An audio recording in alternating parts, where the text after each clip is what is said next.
Kethireddy Peddareddy versus JC Prabhakar Reddy Tadipatri high tensions climax కు చేరిపోయాయి. ప్రభుత్వం మారిన తర్వాత బండ్లు ఓడలు బండ్లయ్యాక పెద్దారెడ్డి తాడిపత్రిలోకి రాకుండా నో ఎంట్రీ పడింది. అనధికారికంగా నగర బహిష్కార శిక్ష సైతం విధించింది జేసీ వర్గం.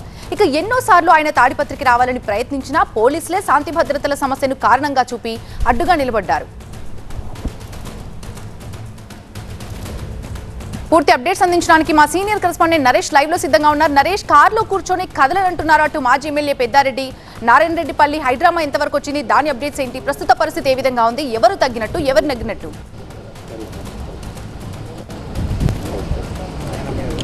నారాయణ రెడ్డిపల్లిలో 7:30 గంటలుగా కొనసాగుతున్న హైడ్రామాకి అయితే మాత్రం ఎండ్ కార్డు పడే అవకాశం కనిపిస్తుంది.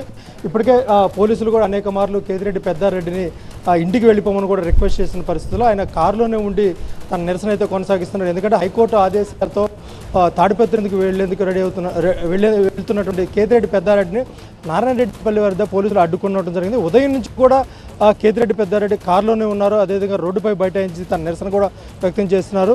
అదేవిధంగా రోడ్డుపైన భోజనం కూడా చేసి తన ఆందోళన అయితే అదేవిధంగా కొనసాగింది. ఎందుకంటే హైకోర్టు చాలా స్పష్టంగా తాడిపత్రి వెళ్ళేందుకు ఆదేశాలు ఇచ్చినప్పుడు కూడా పోలీసులు ఏదైతే తాడిపత్రిలో అటు జేసీ ప్రభాకర్ రెడ్డి ఏర్పాటు చేసినటువంటి శివుడి విగ్రహ ఆవిష్కరణ కార్యక్రమం సందర్భంగా శాంతి భద్రత సమస్య తలెత్తుతుందన్న ఉద్దేశంతో ఇటు కేతిరెడ్డి పెద్దారెడ్డిని అడ్డుకున్నామని పోలీసులు చెప్తున్నారు. ఇప్పటికే ఒక కొలిక్కు వచ్చింది. పెద్దారెడ్డి కూడా కారులోంచి దిగారు. సరే ఏంటి, అటు లంచ్ మోషన్ పోలీసులు వేయడం జరిగింది. పోలీసులు మిమ్మల్ని ఏమని అడుగుతున్నారు? ఉదయం నుంచి కూడా దాదాపు 7:30 గంటలుగా నారాయణ రెడ్డిపల్లి ఈ హైడ్రామా కొనసాగుతుంది కదా. ఈరోజు ఎట్లా టైం అయిపోయింది, ఈ టైంలో మేము సేవ్ చేయలేము. రేపు ఏ ఆర్డర్ వచ్చినా కూడా దాని ప్రకారం మేము నిన్ను తీసుకుపోయేదానికి ప్రయత్నిస్తాం. అధికారులకు చెప్పాను కూడా డిఎస్పీ గారు స్వయంగా నాతో చెప్పడం జరిగింది. దానిపైన అగ్రి చేసినాము. రేపు పోయేదానికి కూడా రేపు కోర్టు ఆర్డర్ ఏదొచ్చే అది మరోసారి తాడిపత్రి వెళ్ళేందుకు రెడీ అవుతున్నారా? కోర్టులో ఏది డిసైడ్ అయితే దాని ప్రకారం మేము వెళ్తాం. అంటే ఉదయం నుంచి ఎందుకని ఇంత హైడ్రామా? దాదాపు 7:30 గంటల పాటు కూడా కొనసాగింది. ఇక్కడే ఉన్నారు మీరు కదలకుండా. అంటే ఉదయం నుండి వాళ్ళు అడ్డపెట్టడం జరిగింది. ఇక్కడ నుండి పోయేదానికి కూడా ఆస్కారం లేదు. ఏం మాట్లాడినా లా అండ్ ఆర్డర్ అనేది చెప్పడం జరుగుతుంది.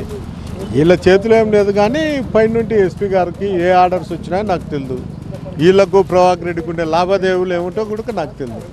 అందువల్ల ఆయన ప్రకారమే వీళ్ళు నడుచుకుంటారు. 10 నుండి ఇదే విధంగా కొనసాగింది. కానీ ఎటుకేలకు వాళ్ళు హైకోర్టులో వేయడం జరిగింది పిటిషన్ పైన. చూస్తాం రేపు ఏం జరుగుతుందో చూసి తర్వాత నిర్ణయం తీసుకుంటాం. ఇప్పుడు ఏం చేయబోతున్నారు మీరు? ఇప్పుడు ఏం చేసేది ఏం లేదు. పోలీసు వాళ్ళకు మనకు హామీ ఇవ్వడం జరిగింది. రేపు ఏ ఆర్డర్ వచ్చినా కూడా మేము ఒబే అవుతామని చెప్పారు. దానికి మనం తిమ్మంపల్లి వెళ్తున్నారా, తాడిపత్రి వెళ్తున్నారా? చూస్తాం, ఆలోచన చేస్తాం. ఇంకా ఎండ్ కార్డు పడలేదైతే ఈ హైడ్రామాకు. ఎండ్ కార్డు పడలేదంటే పోలీస్ అధికారులు మనల్ని అడుగుతారు. దానిపైన ఆలోచన చేస్తాం.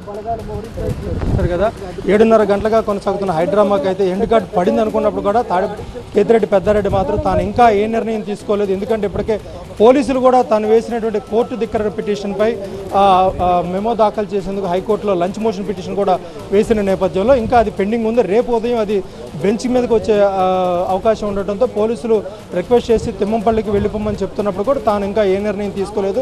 ఇంకా హైడ్రామా కొనసాగుతూనే ఉంటుంది అని మాజీ ఎమ్మెల్యే కేతిరెడ్డి పెద్దారెడ్డి చెప్తున్నారు. అయితే ఉదయం నుంచి కూడా నారాయణ రెడ్డిపల్లిలో పెద్ద ఎత్తున కార్యకర్తలు కూడా ఆయన మద్దతుదారులు కూడా ఇక్కడికి చేరుకోవడం జరిగింది.